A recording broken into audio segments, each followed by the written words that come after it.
राहुल एका मोठ्या कंपनीत अधिकारी झाला. शहरात आलिशान घर, महागडी गाडी आणि श्रीमंतीचं आयुष्य मिळालं.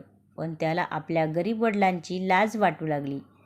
एक दिवस त्याच्या कंपनीत कुटुंब सन्मान सोहळा आयोजित केला गेला. प्रत्येक कर्मचाऱ्याने आपल्या आईवडिलांना आणायचं होतं. राहुलने वडिलांना स्पष्ट सांगितलं, "बाबा, तुमचा फाटका शर्ट घालून येऊ नका. लोक माझी थट्टा करतील." वडील काहीच बोलले नाहीत.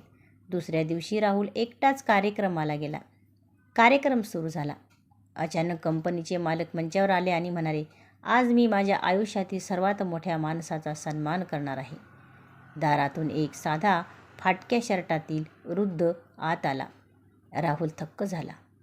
ते त्याचेच वडील होते. मालक त्यांच्या पायावर नतमस्तक झाले आणि म्हणाले, "20 वर्षापूर्वी माझा अपघात झाला होता. रस्त्यावर शेकडो लोक उभे होते. पण मला हॉस्पिटलमध्ये पोहोचवणारे हेच गृहस्थ होते. त्यांनी माझ्यासाठी स्वतःचं रक्त दिलं, स्वतःच्या खिशातील शेवटचे पैसे खर्च केले आणि शांतपणे निघून गेले.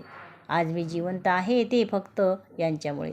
संपूर्ण सभागृह टाळ्यांच्या गजराने दणाणून गेलं. राहुलच्या डोळ्यात अश्रू आले. तो वडिलांच्या पायावर पडला. वडील फक्त एवढंच म्हणाले, "बाळा, कपडे फाटले होते, संस्कार नाही." बोध: माणसाची ओळख त्याच्या कपड्यांनी होत नाही तर त्याच्या कर्माने होते. तर मित्रांनो, कशी वाटली ही गोष्ट ते कमेंटमध्ये नक्की सांगा.